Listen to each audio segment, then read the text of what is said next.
नमस्कार दोस्तों, आइए सुनते हैं मुंशी प्रेमचंद की कहानी मुक्तिधन। भारतवर्ष में जितने व्यवसाय हैं उन सब में लेन देन का व्यवसाय सबसे लाभदायक है। आमतौर पर सूद की दर 25 रुपये सैकड़ा सालाना है। प्रचुर स्थावर या जंगम संपत्ति पर 12 रुपये सैकड़ा सालाना सूद लिया जाता है। इससे कम ब्याज पर रुपया मिलना प्रायः असंभव है। बहुत कम ऐसे व्यवसाय हैं जिनमें 15 रुपये सैकड़े से अधिक लाभ हो, पर वह भी बिना किसी झंझट के। उस पर नजराने की रकम अलग, लिखाई दलाली अलग, अदालत का खर्चा अलग। ये सब रकमें भी किसी न किसी तरह महाजन की ही जेब में जाती हैं। यही कारण है कि यहाँ लेन देन का धंधा इतनी तरक्की पर है। वकील, डॉक्टर, सरकारी कर्मचारी, जमींदार, कोई भी जिसके पास कुछ फालतू धन हो यह व्यवसाय कर सकता है। अपनी पूंजी का सदुपयोग का यह सर्वोत्तम साधन है। लाला दाऊ दयाल भी इसी श्रेणी के महाजन थे। वह कचहरी में मुख्तारगिरी करते थे और जो कुछ बचत होती थी उसे 25-30 रुपए सैकड़ा वार्षिक ब्याज पर उठा देते थे। उनका व्यवहार अधिकतर निम्न श्रेणी के मनुष्यों से ही रहता था। उच्च वर्ग वालों से वो चौकन्ने रहते थे। उन्हें अपने यहाँ फटकने तक न देते थे। उनका कहना था कि ब्राह्मण, क्षत्रिय या कायस्थ को रुपये देने से तो कहीं अच्छा है कि रुपया कुएं में डाल दिया जाए। इनके पास रुपये लेते समय तो बहुत संपत्ति होती है, लेकिन रुपये हाथ में आते ही यह सारी संपत्ति गायब हो जाती है। उस पर पत्नी, पुत्र या भाई का अधिकार हो जाता है, अथवा यह प्रकट होता है कि उस संपत्ति का अस्तित्व था ही नहीं। इनकी कानूनी व्यवस्थाओं के सामने बड़े बड़े नीति शास्त्री के विद्वान भी मुंह की खा जाते हैं। लाला दाऊ दयाल एक दिन कचहरी से घर आ रहे थे। रास्ते में उन्होंने एक विचित्र घटना देखी। एक मुसलमान खड़ा अपनी गऊ बेच रहा है और कई लोग उसे घेरे खड़े थे। कोई उसके हाथ में रुपये रखे देता था, कोई उसके हाथ से गऊ की पगहिया छीनने की चेष्टा करता था। किंतु वह गरीब मुसलमान एक बार उन ग्राहकों के मुंह की ओर देखता था और कुछ सोचकर पगहिया को और भी मजबूती से पकड़ लेता था। गऊ मोहिनी रूप थी, छोटी सी गर्दन, भारी पुट्ठे और दूध से भरे हुए थन थे।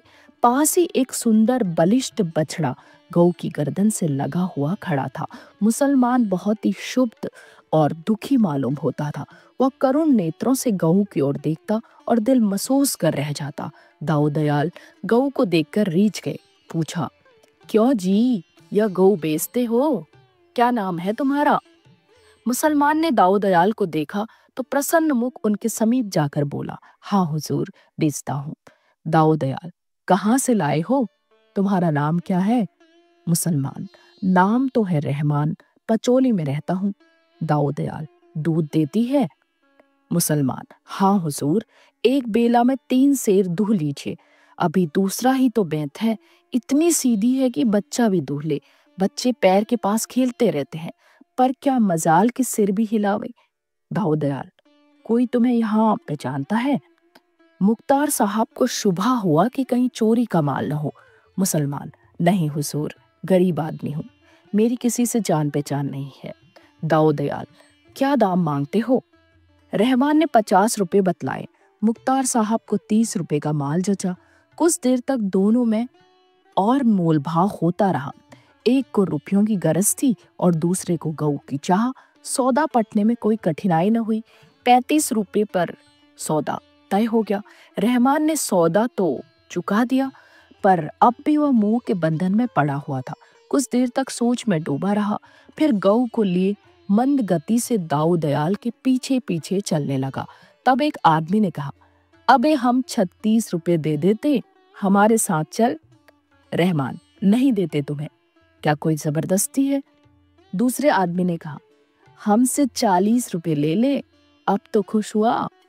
यह कहकर उसने रहमान के हाथ से गाय को लेना चाहा, मगर रहमान ने हामी न भरी। आखिर उन सब ने निराश होकर अपनी राह ली। रहमान जब जरा दूर निकल गया तो दाऊ दयाल से बोला, हुजूर, आप हिंदू हैं, इसे लेकर आप पालेंगे, इसकी सेवा करेंगे।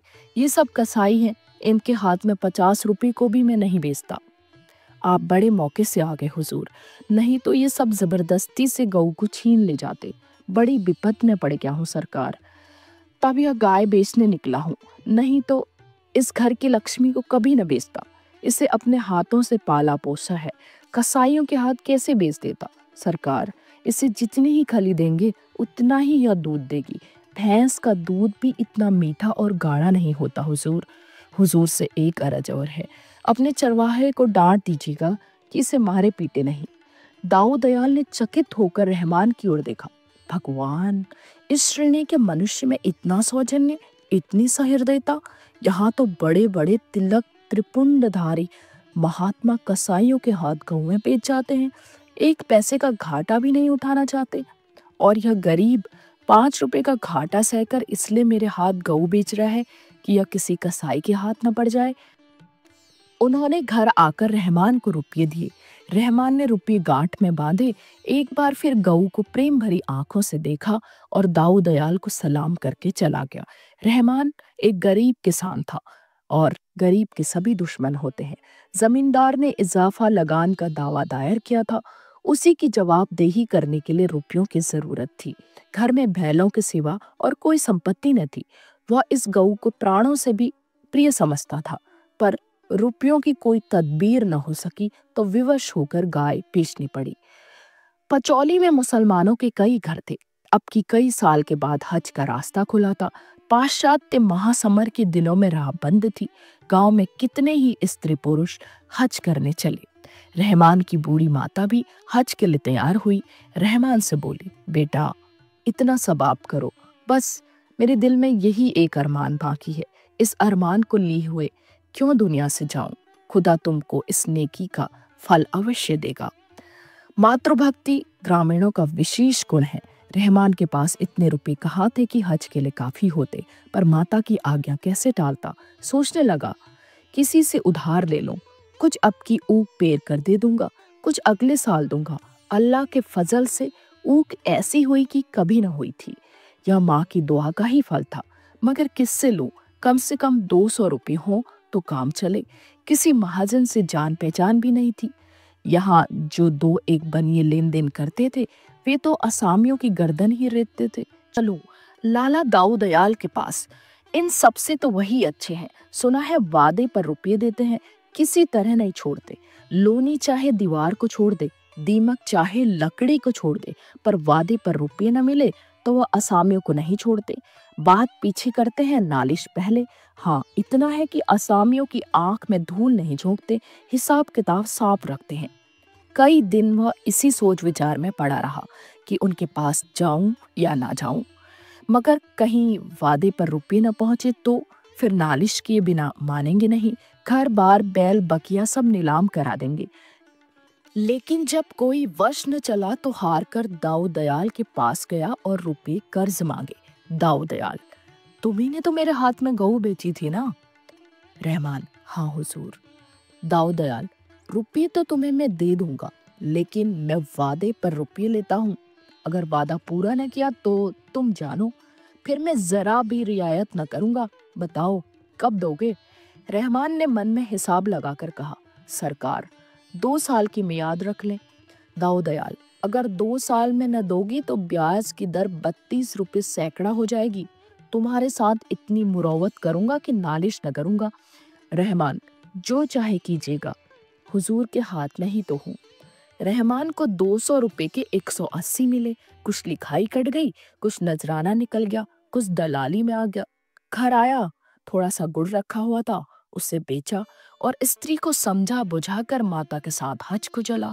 मियाद गुजर जाने के बाद लाला दाऊ दयाल ने तकाजा किया। एक आदमी रहमान के घर भेजकर उसे बुलाया और कठोर स्वर में बोले, क्या अभी 2 साल नहीं हुए? लाओ, रुपए कहाँ हैं? रहमान ने बड़े दीन भाव से कहा, हुजूर, बड़ी गर्दिश में हूँ। अम्मा जब से हज करके आई हैं तभी से बीमार पड़ी हुई है। रात दिन उन्हीं की दवादारों में दौड़ते गुजरता है। जब तक जीती हैं हुजूर, कुछ सेवा कर लो। पेट का धंधा तो जिंदगी भर लगा रहेगा। अब की कुछ फसल नहीं हुई हुजूर, ऊख पाले बिना सूख गई। सन खेत में पड़े पड़े सूख गया। धोने की मोहलत न मिली। रबी के लिए खेत न जोत सका। परती पड़ी हुई है। अल्लाह ही जानता है किस मुसीबत से दिन कट रहे हैं। हुजूर के रुपए कौड़ी कौड़ी अदा करूंगा। साल भर की और मोहलत दीजिए। अम्मा अच्छी हुई और मेरे सिर से बला टली। दाऊ दयाल ने कहा, 32 रुपए सैकड़ा ब्याज हो जाएगा। रहमान ने जवाब दिया, जैसी हुजूर की मर्जी। रहमान यह वादा करके घर आया तो देखा माँ का अंतिम समय आ पहुंचा है। प्राण पीड़ा हो रही है। दर्शन बदे थे सो हो गए। माँ ने बेटे को एक बार वात्सल्य दृष्टि से देखा, आशीर्वाद दिया और परलोक सिधारी। रहमान अब तक गर्दन तक पानी में था, अब पानी सिर पर आ गया। इस वक्त पड़ोसियों से कुछ इधर उधर लेकर दफन कफन का प्रबंध किया, किंतु मृत आत्मा की शांति और पारितोष के लिए ज़कात और फातिहे की जरूरत थी। कब्र बनवानी जरूरी थी। बिरादरी का खाना, गरीबों को खैरात, कुरान की तलावत और ऐसे कितने ही संस्कार करने परम आवश्यक थे। मातृ सेवा का इसके सिवा अब और कौन सा अवसर हाथ आ सकता है। माता के प्रति समस्त सांसारिक और धार्मिक कर्तव्यों का अंत हो रहा था।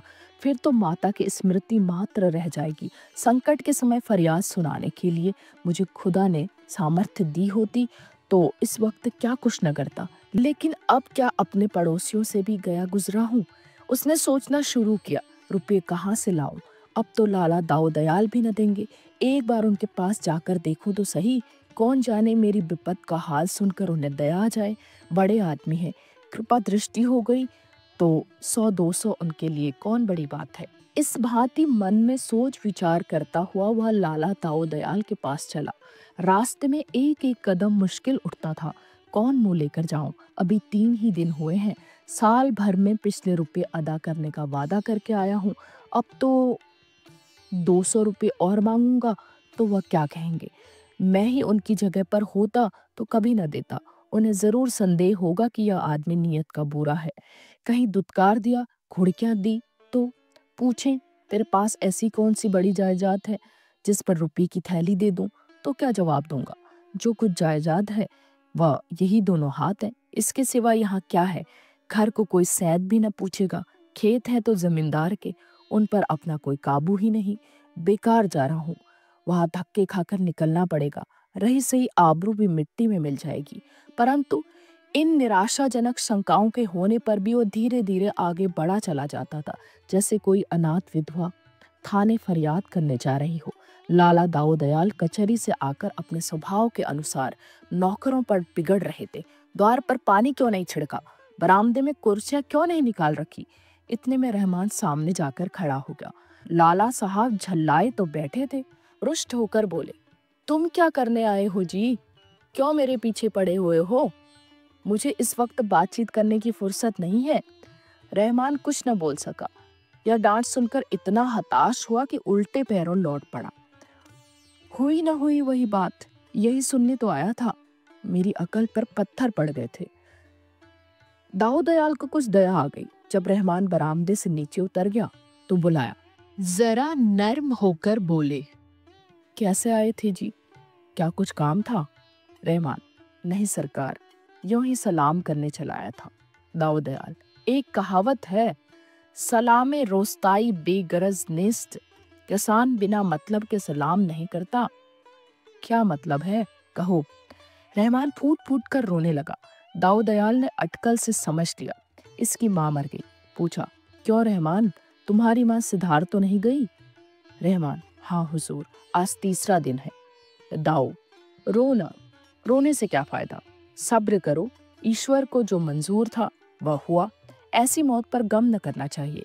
तुम्हारे हाथों उनकी मिट्टी ठिकाने लग गई, अब और क्या चाहिए।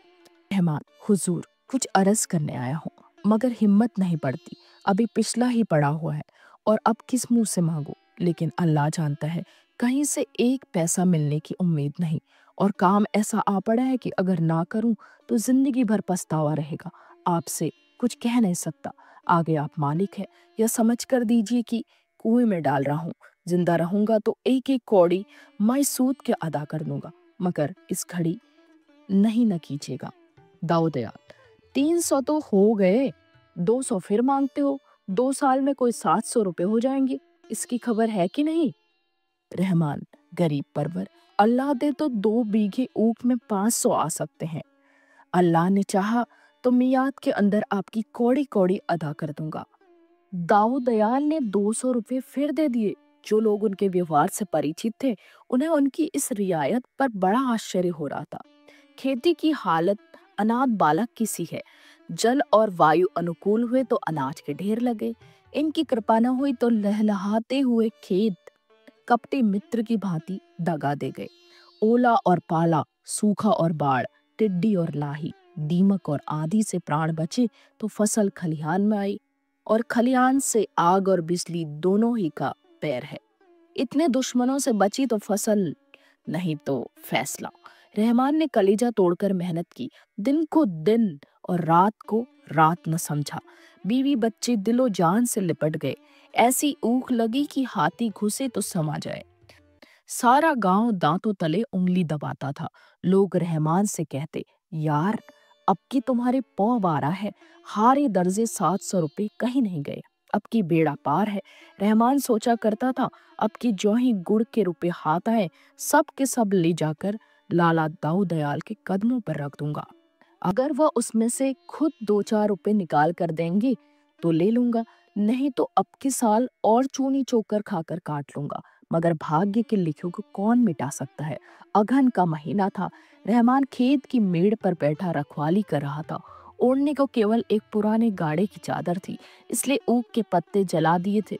सहसा हवा का एक ऐसा झोंका आया कि जलते हुए पत्ते उड़कर खेत में जा पहुंचे। आग लग गई। गांव के लोग आग बुझाने दौड़े, मगर आग की लपटें टूटते तारों की भांति हर हिस्से में उड़ उड़कर पहुंचती थी, एक सिरे से दूसरे सिरे। सारे उपाय व्यर्थ हुए। पूरा खेत जलकर राख का ढेर हो गया और खेत के साथ रहमान की सारी अभिलाषाएं नष्ट भ्रष्ट हो गई। गरीब की कमर टूट गई, दिल बैठ गया, हाथ पांव ढीले हो गए, परोसी हुई थाली सामने से छिन गई। घर आया तो दाऊ दयाल के रुपयों की फिक्र सिर पर सवार हुई। अपनी कुछ फिक्र न थी, बाल बच्चों की भी फिक्र न थी। भूखों मरना और नंगे रहना तो किसान का काम ही है। फिक्र कर्ज की। दूसरा साल बीत रहा है। 2-4 दिन में लाला दाऊ दयाल का आदमी आता होगा, उससे कौन मुंह दिखाऊंगा। चलकर उन्हीं से चिरौरी करूं कि साल भर की मोहलत और दीजिए। लेकिन साल भर में तो 700 के 900 हो जाएंगे। कहीं नालिश कर दी तो 1000 ही समझो। साल भर में ऐसी क्या हुन बरस जाएगी। बेचारे कितने भले आदमी हैं, 200 रुपये उठाकर दे दिया। खेत भी तो ऐसे नहीं है कि बैरिहन करके आबरू बचाऊं। बैल भी ऐसे कौन से तैयार हैं कि 200-400 रुपये मिल जाएं। आधे भी तो नहीं रहे। अब इज्जत खुदा के हाथ में है। मैं तो अपनी सी करके देख चुका। सुबह का वक्त था, वह अपने खेत की मेड़ पर खड़ा अपनी तबाही का दृश्य देख रहा था। देखा दाऊ दयाल का चपरासी कंधे पर लठ रखे चला आ रहा है। प्राण सूख गए। खुदा, अब तू ही इस मुश्किल को आसान कर। कहीं आते ही आते गालियां न देने लगे। या अल्लाह, कहाँ छिप जाऊं। चपरासी ने समीप आकर कहा, रुपए लेकर देना नहीं चाहते? मियाद कल गुजर गई, जानते हो ना सरकार की। एक दिन की भी देर हुई तो नालिश ठोकी, बेभाव की पड़ेगी। रहमान कांप उठा, बोला, यहाँ का हाल तो देख रहे हो ना। चपरासी, यहाँ का हाल हवाल सुनने का काम नहीं, ये चकमे किसी और को देना। 700 रुपये ले चलो और चुपके से गिनकर चले आओ। रहमान, जमादार, सारी ऊँग चल गई। अल्लाह जानता है, अब की कौड़ी कौड़ी बेबाक कर देता। चपरासी, मैं यह सब कुछ नहीं जानता। तुम्हारी ऊँग का किसी ने ठेका नहीं लिया है। अभी चलो, सरकार बुला रहे हैं।